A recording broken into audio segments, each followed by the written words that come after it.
শনি ও মঙ্গলের মঙ্গলই হবে বোধহয়। যোগাযোগ হলে তেলেনাপোতা আপনারাও একদিন আবিষ্কার করতে পারেন। অর্থাৎ কাজে কর্মে মানুষের ভিড়ে হাঁপিয়ে ওঠার পর যদি হঠাৎ দুদিনের জন্য ছুটি পাওয়া যায়, আর যদি কেউ এসে ফুসলানি দেয় যে কোনো এক আশ্চর্য সরোবরে পৃথিবীর সবচেয়ে সরলতম মাছেরা এখনও তাদের জলজীবনের প্রথম বড়শিতে হৃদয়বিদ্ধ করবার জন্য উদগ্রীব হয়ে আছে, আর জীবনে কখনো কয়েকটা পুঁটি ছাড়া অন্য কিছু জল থেকে টেনে তোলার সৌভাগ্য যদি আপনার না হয়ে থাকে, তাহলে হঠাৎ একদিন তেলেনাপোতা আপনিও আবিষ্কার করতে পারেন। তেলেনাপোতা আবিষ্কার করতে হলে একদিন বিকালবেলার পড়ন্ত রোদে জিনিসে মানুষে ঠাসাঠাসি একটা বাসে গিয়ে আপনাকে উঠতে হবে। তারপর রাস্তার ঝাঁকানির সঙ্গে মানুষের গুঁতো খেতে খেতে ভাদ্রের গরমে ঘামে ধুলোয় চটচটে শরীর নিয়ে ঘন্টা দুয়েক বাদে রাস্তার মাঝখানে নেমে পড়তে হবে আচমকা। সামনে দেখবেন নিচু একটা জলার মতো জায়গার উপর দিয়ে রাস্তার লম্বা সাঁকো চলে গেছে। তারই ওপর দিয়ে বিচিত্র ঘর ঘর শব্দে বাসটি চলে গিয়ে ওধারে পথের বাঁকে অদৃশ্য হবার পর দেখবেন সূর্য এখনো না ডুবলেও চারিদিক ঘন জঙ্গলে অন্ধকার হয়ে এসেছে। কোনো দিকে চেয়ে জনমানব দেখতে পাবেন না। একটা স্যাঁতস্যাঁতে ভিজে ভ্যাপসা আবহাওয়া টের পাবেন। মনে হবে নিচের জলা থেকে একটা ক্রূর কুণ্ডলিত জলীয় অভিশাপ ধীরে ধীরে অদৃশ্য ফণা তুলে উঠে আসছে। বড় রাস্তা থেকে নেমে সেই ভিজে জলার কাছেই গিয়ে দাঁড়াতে হবে আপনাকে। সামনে ঘন জঙ্গলের ভেতর দিয়ে মনে হবে একটা কাদা জলের নালা কে যেন কেটে রেখেছে। সে নালার মতো রেখাও কিছু দূরে গিয়ে দুধারে বাঁশঝাড় আর বড় বড় ঝাঁকড়া গাছের মধ্যে হারিয়ে গেছে। তেলেনাপোতা আবিষ্কারের জন্য আরও দুজন বন্ধু ও সঙ্গী আপনার সঙ্গে থাকা উচিত। তারা হয়তো আপনার মতো ঠিক মৎস্যলুব্ধ নয়, তবু এ অভিযানে তারা এসেছে, কে জানে আর কোন অভিসন্ধিতে। তিনজনে মিলে তারপর সামনের নালার দিকে উৎসুকভাবে চেয়ে থাকবেন। মাঝে মাঝে পা ঠুকে মশাদের ঘনিষ্ঠতায় বাধা দেবার চেষ্টা করবেন এবং সব প্রশ্ন দৃষ্টিতে ওর মুখের দিকে চাইবেন। খানিক বাদে পরস্পরের মুখও আর ঘনায়মান অন্ধকারে ভালো করে দেখা যাবে না। মশাদের ঐক্যতান আরও তীক্ষ্ণ হয়ে উঠবে। আবার বড় রাস্তায় উঠে ফিরতি কোনো বাসের চেষ্টা করবেন কিনা যখন ভাবছেন, তখন হঠাৎ সেই কাদা জলের নালা যেখানে জঙ্গলের মধ্যে হারিয়ে গেছে, সেখান থেকে অপরূপ একটি শ্রুতি বিস্ময়কর আওয়াজ পাবেন। মনে হবে বোবা জঙ্গল থেকে কে যেন অমানসিক এক কান্না নিংড়ে নিংড়ে বার করছে। সে শব্দে আপনারা কিন্তু প্রতীক্ষায় চঞ্চল হয়ে উঠবেন। প্রতীক্ষাও আপনাদের ব্যর্থ হবে না। আবছা অন্ধকারে প্রথমে একটি ক্ষীণ আলো দুলতে দেখা যাবে, ও তারপর একটি গরুর গাড়ি জঙ্গলের ভেতর থেকে নালা দিয়ে ধীর মন্থর দোদুল্যমান গতিতে বেরিয়ে আসবে। যেমন গাড়িটি তেমনি গরুগুলি। মনে হবে পাতালের কোনো বামনের দেশ থেকে গরুর গাড়ির এই সংক্ষিপ্ত সংস্করণটি বেরিয়ে এসেছে। বৃথা বাক্য ব্যয় না করে সেই গরুর গাড়ির ছইয়ের ভেতরে তিনজনে কোনো রকমে প্রবেশ করবেন ও তিন জোড়া হাত ও পা এবং তিনটি মাথা নিয়ে স্বল্পতম স্থানে সর্বাধিক বস্তু কিভাবে সংস্থাপিত করা যায় সে সমস্যার মীমাংসা করবেন। গরুর গাড়িটি তারপর যে পথে এসেছিল সেই পথে অথবা নালায় ফিরে চলতে শুরু করবে। বিস্মিত হয়ে দেখবেন ঘন অন্ধকার অরণ্য যেন সংকীর্ণ একটু সুড়ঙ্গের মতো পথ সামনে একটু একটু করে উন্মোচন করে দিচ্ছে। প্রতি মুহূর্তে মনে হবে কালো অন্ধকারের দেওয়াল বুঝি অভেদ্য, কিন্তু তবু গরুর গাড়িটি অবিচলিতভাবে ধীর মন্থর গতিতে এগিয়ে যাবে। পায়ে পায়ে পথ যেন ছড়িয়ে ছড়িয়ে। কিছুক্ষণ হাত পা ও মাথার যথোচিত সংস্থান বিপর্যস্ত হবার সম্ভাবনায় বেশ একটু অস্বস্তি বোধ করবেন। বন্ধুদের সঙ্গে ক্ষণে ক্ষণে অনিচ্ছাকৃত সংঘর্ষ বাধবে। তারপর ধীরে ধীরে বুঝতে পারবেন চারিধারের গাঢ় অন্ধকারে চেতনার শেষ অন্তরীপটিও নিমজ্জিত হয়ে গেছে। মনে হবে পরিচিত পৃথিবীকে দূরে কোথাও ফেলে এসেছেন। অনুভূতিহীন কুয়াশাময় এক জগৎ শুধু আপনার চারিধারে। সময় সেখানে স্তব্ধ, স্রোতহীন। সময় স্তব্ধ, সুতরাং এই আচ্ছন্নতা কতক্ষণ ধরে যে থাকবে বুঝতে পারবেন না। হঠাৎ এক সময় উৎকট এক বাদ্যযন্ত্রণায় জেগে উঠে দেখবেন ছইয়ের ভেতর দিয়ে আকাশের তারা দেখা যাচ্ছে এবং গাড়ির গাড়োয়ান থেকে থেকে সহসায় একটি ক্যানেস্তারা বাজাচ্ছে।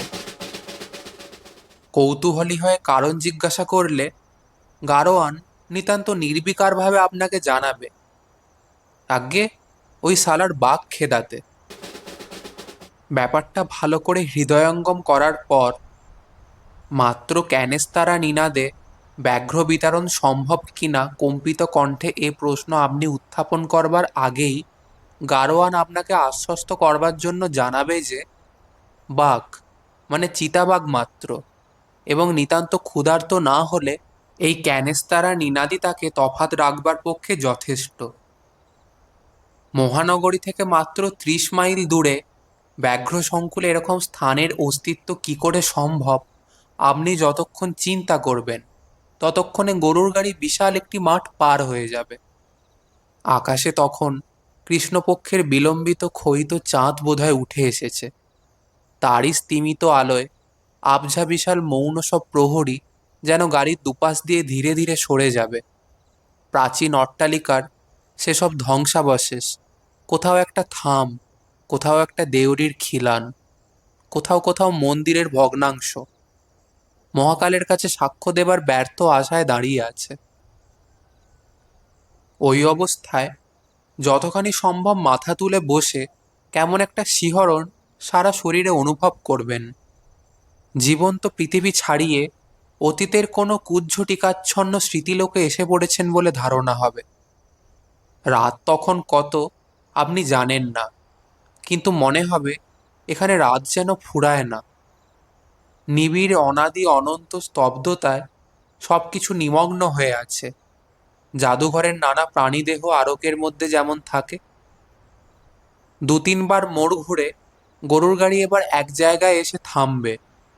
হাত পাগুলো নানা স্থান থেকে কোনো রকমে কুড়িয়ে সংগ্রহ করে কাঠের পুতুলের মতো আড়ষ্টভাবে আপনারা একে একে নামবেন।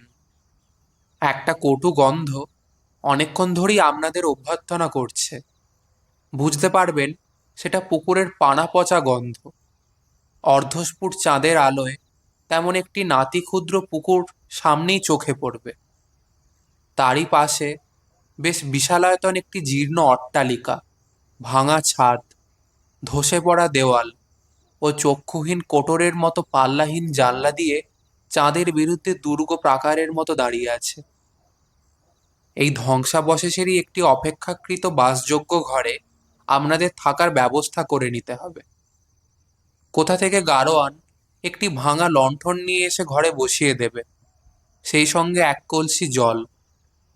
ঘরে ঢুকে বুঝতে পারবেন বহু যুগ পরে মনুষ্য জাতির প্রতিনিধি হিসাবে আপনারাই সেখানে প্রথম পদার্পণ করেছেন। ঘরের ঝুল, জঞ্জাল ও ধুলো হয়তো কেউ আগে কখনো পরিষ্কার করার ব্যর্থ চেষ্টা করে গেছে। ঘরের অধিষ্ঠাত্রী আত্মা যে তাতে ক্ষুব্ধ, একটি অস্পষ্ট ভ্যাপসা গন্ধে তার প্রমাণ পাবেন। সামান্য চলাফেরায় ছাদ ও দেওয়াল থেকে জীর্ণ পলস্তারা সেই রুষ্ট আত্মার অভিশাপের মতো থেকে থেকে আপনার ওপর বর্ষিত হবে। 2-3টা চামচিকা ঘরের অধিকার নিয়ে আপনাদের সঙ্গে সমস্ত রাত বিবাদ করবে। তেলেনাপোতা আবিষ্কারের জন্য আপনার 2টি বন্ধুর একজন পান রসিক ও অপরজনের নিদ্রাবিলাসী কুম্ভকর্ণের দোসর হওয়া দরকার। ঘরে পৌঁছেই মেঝের ওপর কোনো রকমের শতরঞ্চির আবরণ পড়তে না পড়তে একজন তার ওপর নিজেকে বিস্তৃত করে নাসিকাধ্বনি করতে শুরু করবেন। অপরজন পানপাত্রে নিজেকে নিমজ্জিত করে দেবেন। রাত বাড়বে। ভাঙা লণ্ঠনের কাছের চিমনি ক্রমশ গাঢ়ভাবে কালিমালিপ্ত হয়ে ধীরে ধীরে অন্ধ হয়ে যাবে। কোনো রহস্যময় বেতার সংকেতে খবর পেয়ে সে অঞ্চলের সমস্ত সমর্থ সাবালক মশা নবাগতদের অভিনন্দন জানাবে ও তাদের সঙ্গে শোণিত সম্বন্ধ স্থাপন করতে আসবে। আপনি বিচক্ষণ হলে দেওয়ালে ও গায়ে বসবার বিশিষ্ট ভঙ্গি দেখে বুঝবেন তারা মশাদের মধ্যে সবচেয়ে বড় কুলীন, ম্যালেরিয়া দেবীর অদ্বিতীয় বাহন অ্যানোফিলিস। আপনার দুই বন্ধু তখন দুই কারণে অচেতন। ধীরে ধীরে তাই শয্যা পরিত্যাগ করে উঠে দাঁড়াবেন। তারপর গুমোট গরম থেকে একটু পরিত্রাণ পাওয়ার জন্য টর্চটি হাতে নিয়ে ভগ্নপ্রায় সিঁড়ি দিয়ে ছাদে উঠবার চেষ্টা করবেন। প্রতি মুহূর্তে কোথাও ইট বা টালি খসে পড়ে ভূপতিত হওয়ার বিপদ আপনাকে নিরস্ত করবার চেষ্টা করবে। তবু কোন দুর্বার আকর্ষণে সমস্ত অগ্রাহ্য করে আপনি ওপরে না উঠে পারবেন না। ছাদে গিয়ে দেখবেন অধিকাংশ জায়গাতে আলিশা ভেঙে ধূলিসাৎ হয়েছে। ফাটলে ফাটলে অরণ্যেব পঞ্চম বাহিনী ষড়যন্ত্রে শিকড় চালিয়ে ভেতর থেকে এ অট্টালিকার ধ্বংসের কাজ অনেকখানি এগিয়ে রেখেছে। তবু কৃষ্ণপক্ষের ক্ষীণ চাঁদের আলোয় সমস্ত কেমন অপরূপ মোহময় মনে হবে। মনে হবে খানিকক্ষণ চেয়ে থাকলে এই মৃত্যু সুষুপ্তিমগ্ন মায়াপুরীর কোন গোপন প্রকোষ্ঠে বন্দিনী রাজকুমারী সোনার কাঠি রূপার কাঠি পাশে নিয়ে যুগান্তের গাঢ় তন্দ্রায় অচেতন, তা যেন আপনি টের পাবেন। সেই মুহূর্তে অদূরে সংকীর্ণ রাস্তার ওপারে একটি ভগ্ন স্তূপ বলে যা মনে হয়েছিল তারই একটি জানালায় একটি আলোর ক্ষীণ রেখা আপনি হয়তো দেখতে পাবেন। সেই আলোর রেখা আড়াল করে একটি রহস্যময় ছায়ামূর্তি সেখানে এসে দাঁড়াবে। গভীর নিশীথ রাত্রে কে যে এই বাতায়নবর্তিনী, কেন যে তার চোখে ঘুম নেই, আপনি ভাববার চেষ্টা করবেন, কিন্তু কিছুই বুঝতে পারবেন না। খানিক বাদে মনে হবে সবই বুঝি আপনার চোখের ভ্রম। বাতায়ন থেকে সে ছায়া সরে গেছে, আলোর ক্ষীণ রেখা গেছে মুছে। মনে হবে এই ধ্বংসপুরীর অতল নিদ্রা থেকে একটি স্বপ্নের বুদবুদ ক্ষণিকের জন্য জীবনের জগতে ভেসে উঠে আবার মিলিয়ে গেছে। আপনি আবার সন্তর্পণে নিচে নেমে আসবেন এবং কখন এক সময়ে দুই বন্ধুর পাশে একটু জায়গা করে ঘুমিয়ে পড়বেন জানতে পারবেন না। যখন জেগে উঠবেন তখন অবাক হয়ে দেখবেন এই রাত্রির দেশেও সকাল হয়, পাখির কলরবে চারিদিক ভরে যায়। আপনার আসল উদ্দেশ্য আপনি নিশ্চয়ই বিস্মৃত হবেন না। একসময় ষোড়শোপচার আয়োজন নিয়ে মৎস্য আরাধনার জন্য শ্যাওলা ঢাকা ভাঙা ঘাটের একটি ধারে বসে গুড়িপানায় সবুজ জলের মধ্যে যথোচিত নৈবেদ্য সমেত বড়শি নামিয়ে দেবেন। বেলা বাড়বে। ওপারের ঝুঁকে পড়া একটি বাঁশের ডগা থেকে একটা মাছরাঙা পাখি ক্ষণে ক্ষণে আপনাকে যেন উপহাস করবার জন্যই বাতাসে রঙের ঝিলিক বুলিয়ে পুকুরের জলে ঝাঁপিয়ে পড়বে ও সার্থক শিকারের উল্লাসে আবার বাঁশের ডগায় ফিরে গিয়ে দুর্বোধ ভাষায় আপনাকে বিদ্রূপ করবে। আপনাকে সন্ত্রস্ত করে একটা মোটা লম্বা সাপ ভাঙা ঘাটের কোন ফাটল থেকে বেরিয়ে ধীর ও চঞ্চল গতিতে পুকুরটা সাঁতরে পার হয়ে ওধারে গিয়ে উঠবে।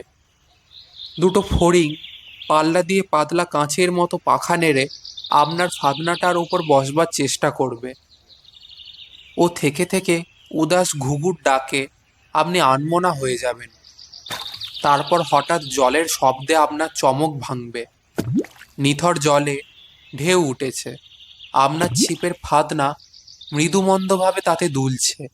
ঘাড় ফিরিয়ে দেখবেন একটি মেয়ে পেতলের একটি ঝকঝকে ঘড়ায় পুকুরের পানা ঢেউ দিয়ে সরিয়ে জল ভরছে।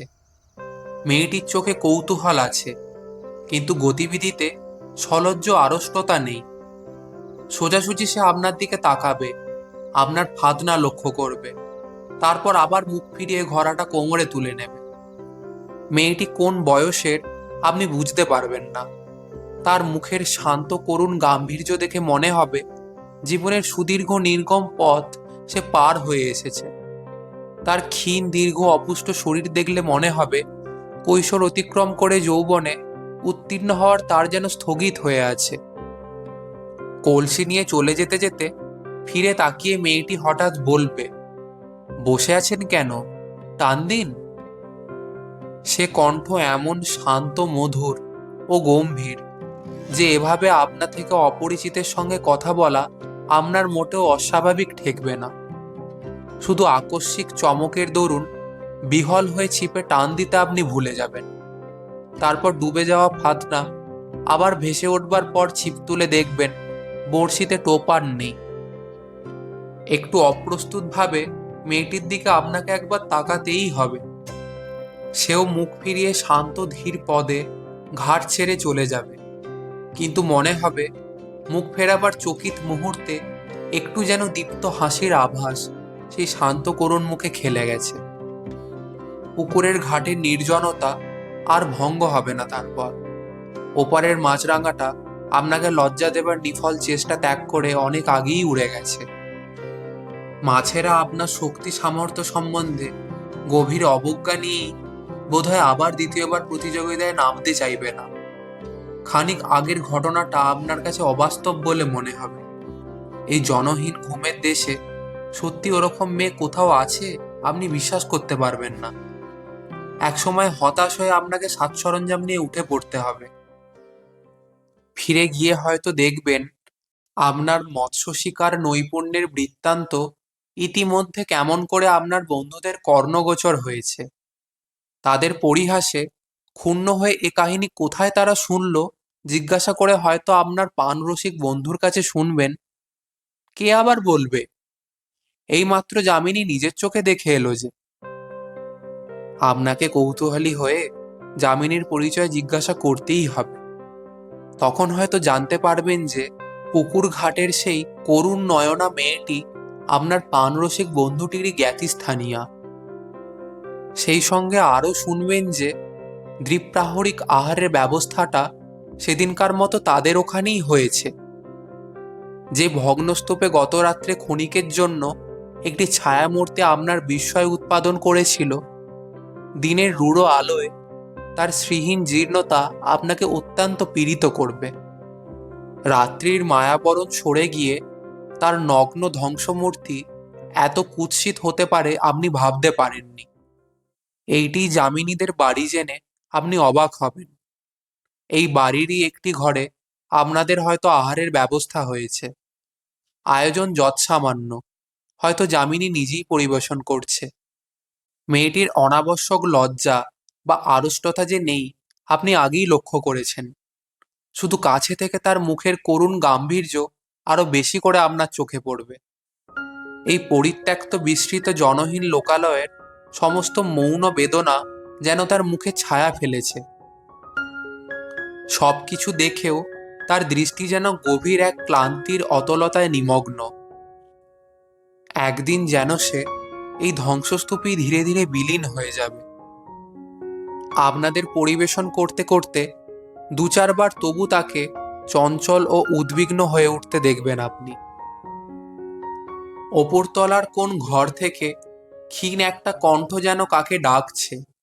যামিনী ব্যস্ত হয়ে বাইরে চলে যাবে। প্রত্যেকবার ফিরে আসবার সঙ্গে তার মুখে বেদনার ছায়া যেন আরো গভীর হয়ে উঠছে মনে হবে। সেই সঙ্গে কেমন একটা অসহায় অস্থিরতা তার চোখে। খাওয়া শেষ করে আপনারা তখন একটু বিশ্রাম করতে পারেন। অত্যন্ত দ্বিধা ভরে কয়েকবার ইতস্তত করে সে যেন শেষে মরিয়া হয়ে দরজা থেকে ডাকবে, একটু শুনে যাও মণিদা। মণিদা আপনার সেই পানরসিক বন্ধু। তিনি দরজার কাছে গিয়ে দাঁড়াবার পর যে আলাপটুকু হবে তা এমন নিম্নস্বরে নয় যে আপনারা শুনতে পাবেন না। শুনবেন যামিনী অত্যন্ত কাতর স্বরে বিপন্নভাবে বলছে, মা তো কিছুতেই শুনছেন না। তোমাদের আসার খবর পাওয়া অবধি কি যে অস্থির হয়ে উঠেছেন কি বলবো। মণি একটু বিরক্তির স্বরে বলবে, ও সেই খেয়াল এখনো? নিরঞ্জন এসেছে ভাবছেন বুঝি?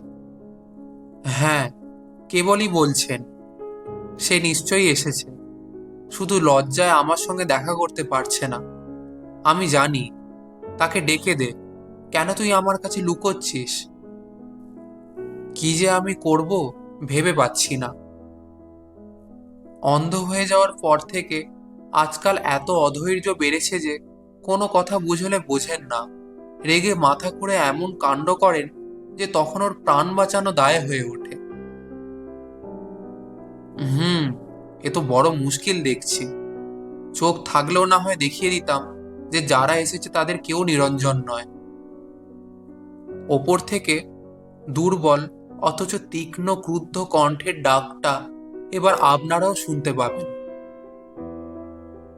যামিনী এবার কাতর কণ্ঠে অনুনয় করবে, তুমি একবারটি চলো মণিদা, যদি একটু বুঝিয়ে সুঝিয়ে ঠান্ডা করতে পারো।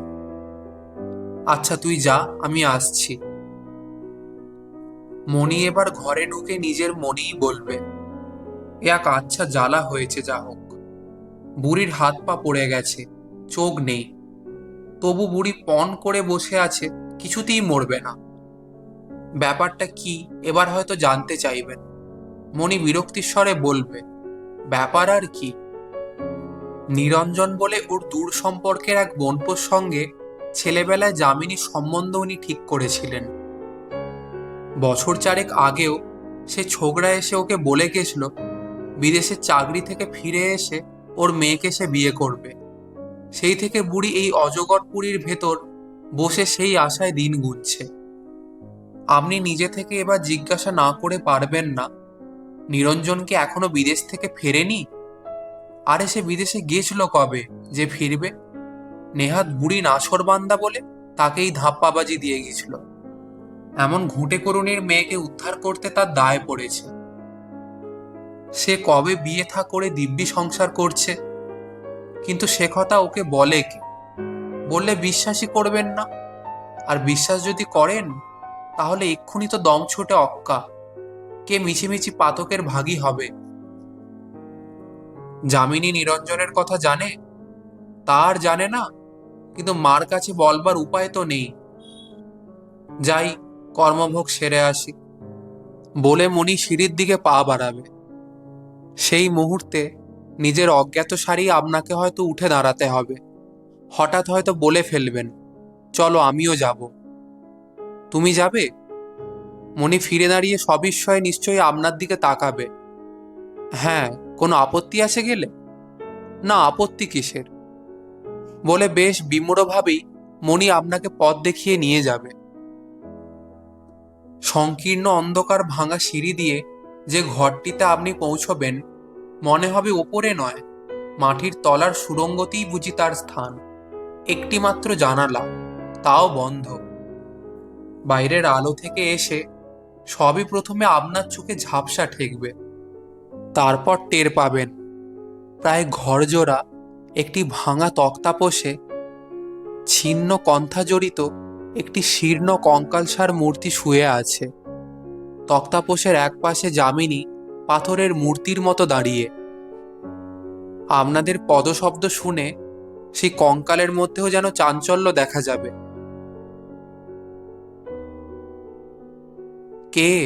নিরঞ্জন এলি? অভাগী মাসিকে এতদিনে মনে পড়ল? বাবা, তুই আসবি বলে প্রাণটা যে আমার কণ্ঠায় এসে আটকে আছে, কিছুতেই যে নিশ্চিন্ত হয়ে মরতে পারছিলাম না। এবার তো আর অমন করে পালাবি না?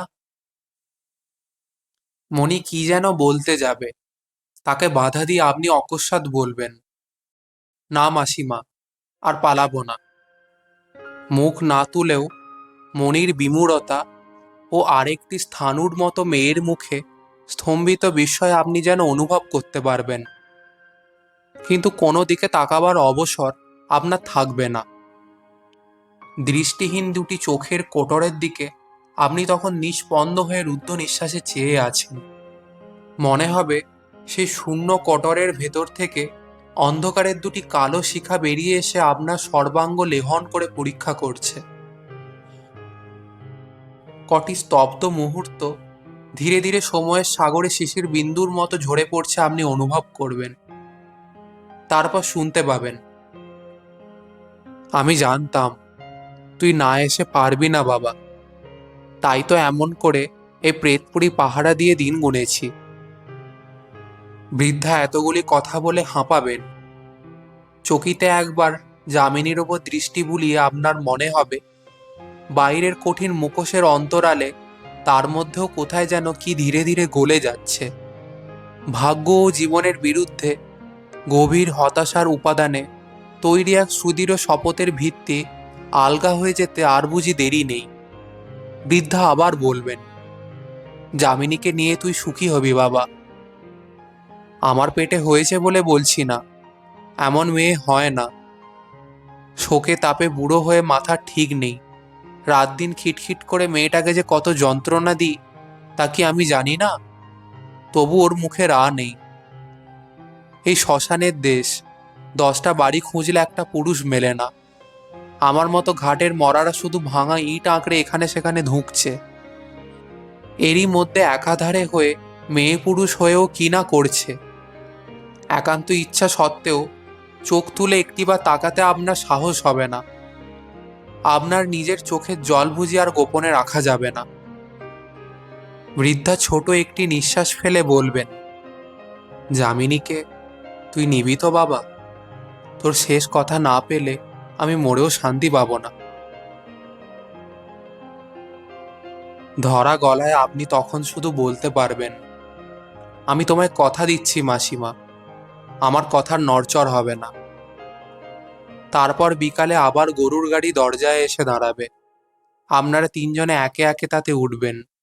যাবার মুহূর্তে গাড়ির কাছে এসে দাঁড়িয়ে আপনার দিকে সেই করুণ দুটি চোখ তুলে যামিনী শুধু বলবে, আপনার ছিপটি যে পড়ে রইল।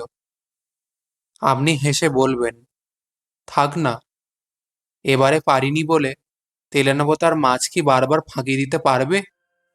যামিনী মুখ ফিরিয়ে নেবে না।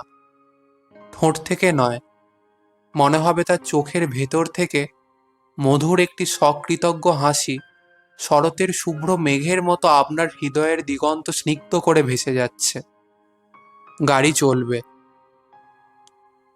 কবে 100 না 150 বছর আগে প্রথম ম্যালেরিয়ার মড়কের এক দুর্বার বন্যা তেলেনাপোতাকে চলমান জীবন্ত জগতের এই বিস্মৃতি বিলীন প্রান্তে ভাসিয়ে এনে ফেলে রেখে গিয়েছিল, আপনার বন্ধুরা হয়তো সেই আলোচনা করবেন।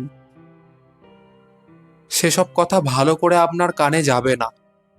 গাড়ির সংকীর্ণতা আর আপনাকে পীড়িত করবে না। তার চাকার একঘেয়ে কাঁদুনি আর আপনার কাছে কর্কশ লাগবে না। আপনি শুধু নিজের হৃদস্পন্দনে একটি কথাই বারবার ধ্বনিত হচ্ছে শুনবেন, ফিরে আসব, ফিরে আসব। মহানগরের জনকীর্ণ আলোকোজ্জ্বল রাজপথে যখন এসে পৌঁছবেন, তখনও আপনার মনে তেলেনাপোতার স্মৃতি সুদূর অথচ অতি অন্তরঙ্গ একটি তারার মতো উজ্জ্বল হয়ে আছে। ছোট ছোট বাধা বিড়ম্বিত কটি দিন কেটে যাবে। মনের আকাশে একটু করে কুয়াশা জমছে কিনা আপনি টের পাবেন না। তারপর যেদিন সমস্ত বাধা অপসারিত করে তেলেনাপোতায় ফিরে যাবার জন্য আপনি প্রস্তুত হবেন, সেদিন হঠাৎ মাথার যন্ত্রণায় ও কম্প দেয়ার শীতে লেপ তোশক মুড়ি দিয়ে আপনাকে শুতে হবে। থার্মোমিটারের পারা জানাবে 105 ডিগ্রি। ডাক্তার এসে বলবে, ম্যালেরিয়াটি কোথা থেকে বাগালেন? আপনি শুনতে শুনতে জ্বরের ঘোরে আচ্ছন্ন হয়ে যাবেন। বহুদিন বাদে অত্যন্ত দুর্বল শরীর নিয়ে যখন বাইরের আলো হাওয়ায় কম্পিত পদে এসে বসবেন, তখন দেখবেন নিজের অজ্ঞাতসারে দেহ ও মনের অনেক ধোঁয়া মোছা ইতিমধ্যে হয়ে গেছে। অস্ত যাওয়ার তারার মতো তেলেনাপোতার স্মৃতি আপনার কাছে ঝাপসা একটা স্বপ্ন বলে মনে হবে।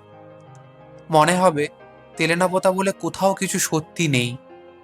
গম্ভীর কঠিন যার মুখ আর দৃষ্টি যার সুদূর ও করুণ, ধ্বংসপুরীর ছায়ার মতো সেই মেয়েটি হয়তো আপনার কোনো দুর্বল মুহূর্তের অবাস্তব কুয়াশাময় কল্পনা মাত্র।